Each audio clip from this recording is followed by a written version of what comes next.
Meu nome é Enio Matias Barbosa, né? Sou natural de Almenara, Minas Gerais.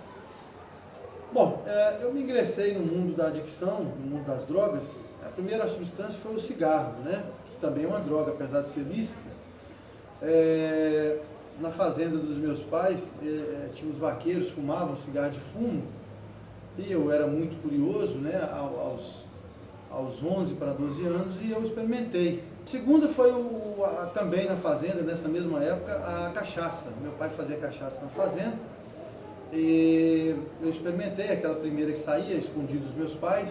E depois eu fui para Belo Horizonte aos 13 para 14 para estudar, e lá eu me ingressei na primeira substância ilícita, que foi a maconha, né? Foi um amor à primeira vista. Eu gostava muito de fumar maconha porque eu gostava de ir contra a lei. Bebida e maconha, né? Uma combinação quase perfeita, né? A maconha com a bebida. E a bebida foi aumentando. Eu voltei para Belo Horizonte e eles cortaram minha mesada. E eu comecei a trabalhar, basicamente para manter meu vício, né? Porque eu já não conseguia mais ficar sem fumar baseado, mas sem beber a cerveja. Até então, perante a meus pais, eu ainda conseguia ter uma vida social, eu conseguia esconder ainda aquela situação, né? E fui levando minha vida. E aí decidi não estudar mais, não fazer faculdade. E arrumei um emprego muito bom. Eu trabalhei 10 anos no BH Shop e trabalhei em lojas de nome, de peso, como Hugo Boss, né? Então eu tinha uma renda muito alta.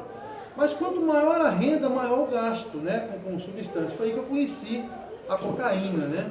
Porque me dava aquele barato mais eufórico que a maconha não dava, né? E para a sociedade dos meus pais eu estava bem, porque eu tinha carro, eu tinha emprego bom. E aí eu voltei a estudar, fiz uma faculdade de administração, mas não terminei. Aí eu já comecei, eu já estava no auge, já estava com 22 anos, já estava num auge bem elevado da substância. Comecei a perceber que realmente eu estava começando a entrar no fundo do poço, né? Só que eu ainda ia ingressar numa outra substância mais degradante, que chama-se crack. Cocaína já não estava me satisfazendo mais, né? O crack, ela diferente das demais drogas, ela é uma droga que aos primeiros, vamos dizer assim, 2 vezes de uso você já está viciada nela, né? E foi o que aconteceu comigo. Eu viciei muito rápido. Hoje eu peso 97 quilos, mais ou menos o que eu pesava na época. Eu emagreci drasticamente.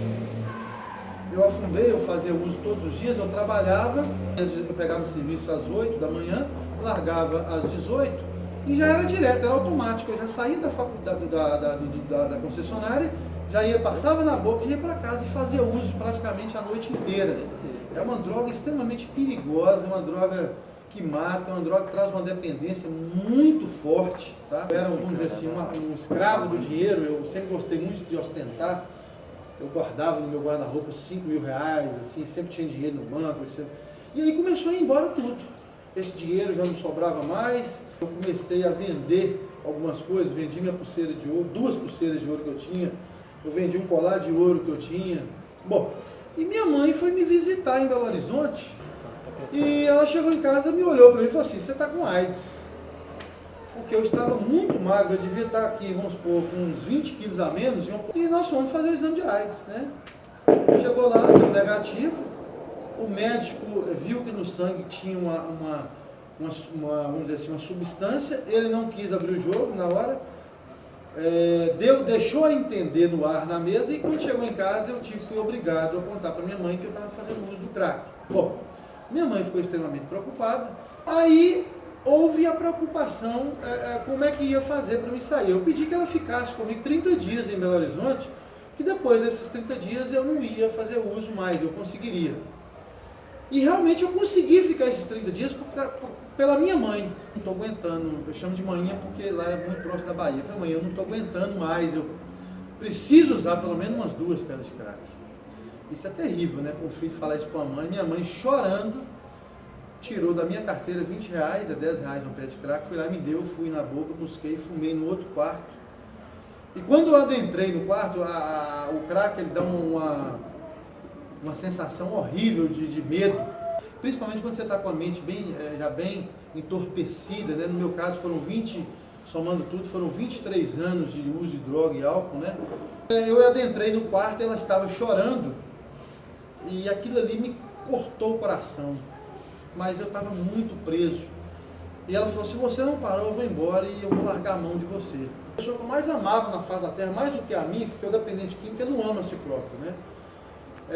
Eu amava muito, amo ainda minha mãe, né? E aquilo me cortou o coração, mas o uso era, a vontade era tão grande na época, que eu falei, então a senhora pode ir embora, que eu não vou internar mais e vou continuar usando. Ela chorando, pegou as malas dela, eu a levei na rodoviária, ela foi embora, eu voltei e usei a noite toda. No outro dia, isso era numa sexta, ela foi embora. Eu usei o domingo inteiro, foi embora para casa dela, ou seja, eu queria morrer naquele primeiro momento ali, eu queria ficar usando até morrer. Quando eu abri o portão para tirar o carro para trabalhar, meu pai e minha mãe estavam na porta. Aí eu fui, entreguei a chave, minha carteira, e falei, não, agora vai ter que ser a vontade de vocês, não me entrego. Aí eu conheci um livro que mudou minha vida, chamado a Bíblia Sagrada. Li muito Augusto Cury, que é um autor que busca essa área ele é psicólogo, ele busca essa área de recuperação, até mesmo de motivação, né, para a pessoa, porque o dependente ele fica muito desmotivado, porque ele é discriminado pela sociedade, pela própria família, né? Fui sair, né? Eu saí da clínica e voltei para Belo Horizonte. Quando eu cheguei na Honda, aí foi uma discriminação, eu senti na pele a discriminação mesmo. Eles me mandaram embora, porque eles não queriam uma pessoa com esse perfil mais. Por dias eu tive uma recaída pesada e voltei a usar droga, né?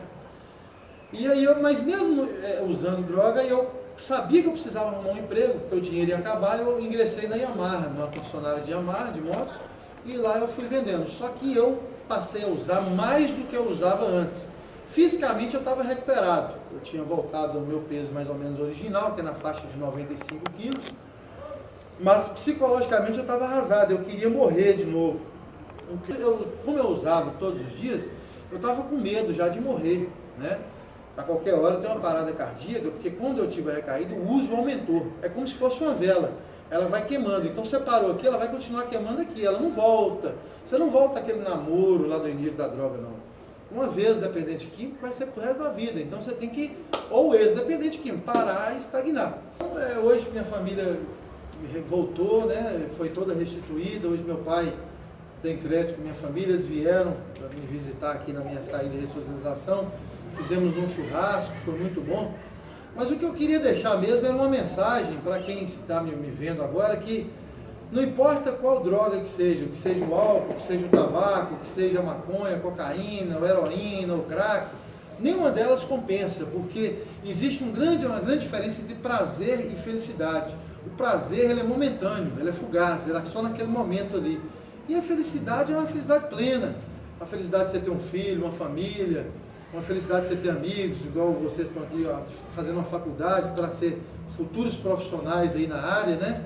Então isso aqui é uma felicidade.